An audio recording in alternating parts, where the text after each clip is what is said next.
ഐക്യരാഷ്ട്രസഭയുടെ കണക്കുകൾ പ്രകാരം ലോകമെമ്പാടും 2011 24 കോടി ആളുകൾ ലഹരി ഉപയോഗിച്ചിരുന്നു. 2021 അത് 296 കോടിയായി വർദ്ധിച്ചിട്ടുണ്ട്. 10 വർഷങ്ങളുള്ള വർധനമാണ്, 24 നിന്ന് 296. അപ്പോൾ ആഗോളതലത്തിൽ തന്നെ വലിയ വർധനവ് ഉണ്ടാവുന്നു എന്നാണിത് കാണിക്കുന്നത്. ഇവിടെ എക്സൈസ് വെറും ലാത്തിയുമായിട്ട് മാത്രം നടക്കുകയാണ്, അവർക്ക് വേണ്ടത്ര ആയുധങ്ങൾ കാര്യങ്ങളൊന്നും ഇല്ല എന്നൊരു ഭാഗം പറയുകയുണ്ടായി.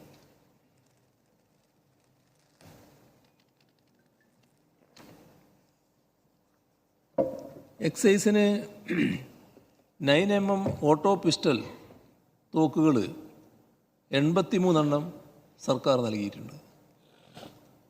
എമ്യൂണിഷൻ 5400 എണ്ണം.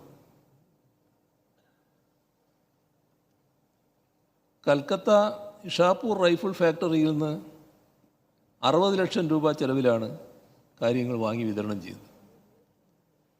എക്സൈസ് ഇൻസ്പെക്ടർ മുതൽ മുകളിലേക്കുള്ള എല്ലാ ഉദ്യോഗസ്ഥർക്കും പിസ്റ്റളോ റിവോൾവറോ ഉറപ്പാക്കിയിട്ടുണ്ട്. അതോടൊപ്പം തന്നെ പുതിയ 66 മഹീന്ദ്ര ബൊലേറോ വാഹനങ്ങൾ എക്സൈസിന് ലഭ്യമാക്കിയിട്ടുണ്ട്. ചെക്ക് പോസ്റ്റ് ആധുനികവൽക്കരിക്കുന്നതിന് CCTV ഉൾപ്പെടെയുള്ള സംവിധാനങ്ങൾ എല്ലാ ചെക്ക് പോസ്റ്റിലും ഏർപ്പെടുത്തിയിട്ടുണ്ട്. സെൻട്രലൈസ്ഡ് മോണിറ്ററിംഗ് സിസ്റ്റം ഏർപ്പെടുത്തിയിട്ടുണ്ട്. സൈബർ സെല്ലിനെ നവീകരിക്കാൻ CDR അനലൈസറുകൾ എല്ലാ ഡിവിഷനുകൾക്കും ലഭ്യമാക്കി. മൊബൈൽ ഫോറൻസിക് സോഫ്റ്റ്വെയർ ലഭ്യമാക്കി. അങ്ങനെയുള്ള ഒട്ടേറെ നടപടികൾ ഈ കൂട്ടത്തിൽ സ്വീകരിച്ചിട്ടുണ്ട്. സർ, ഇവിടെ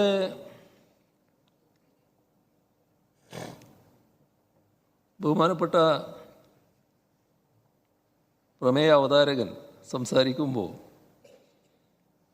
5 സ്റ്റാർ ഹോട്ടൽ വന്നതിനെ കുറിച്ചടക്കം പറയുകയുണ്ടായല്ലോ.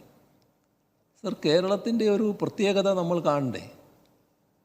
അത് ഒരു മദ്യവ്യാപനമായിട്ടാണോ കാണേണ്ടത്? യഥാർത്ഥത്തിൽ നമ്മുടെ സംസ്ഥാനത്തിൻ്റെ പ്രത്യേകതയല്ലേ അതിൽ കാണാൻ നമുക്ക് കഴിയേണ്ടത്? എന്തിനാണ് അതിനെ ആ തരത്തിൽ ചിത്രീകരിക്കാൻ ശ്രമിച്ചത് എന്ന് ഒരു തരത്തിലും മനസ്സിലാകുന്നില്ല. ഇപ്പം നമ്മുടെ ഒരു പഞ്ചായത്തിൽ, കാസർഗോഡ് നമ്മുടെ അത്ര വലിയ വികസിച്ച ഒരു നാടല്ലല്ലോ, പക്ഷേ കാസർഗോഡ് ജില്ലയിൽ ഒരു പഞ്ചായത്തിൽ പോയാൽ 3 5 സ്റ്റാർ ഹോട്ടൽ അവിടെയുണ്ട്. ഇല്ലേ? ഇത് അല്ല, ഇത് കുന്നിൻ്റെ അല്ല, ഉദുമയല്ല.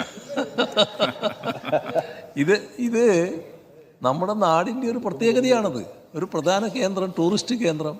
അവിടെ ഇനിയും വരികയാണ് കേട്ടോ, ഇനിയും വരാൻ പോവുകയാണ്.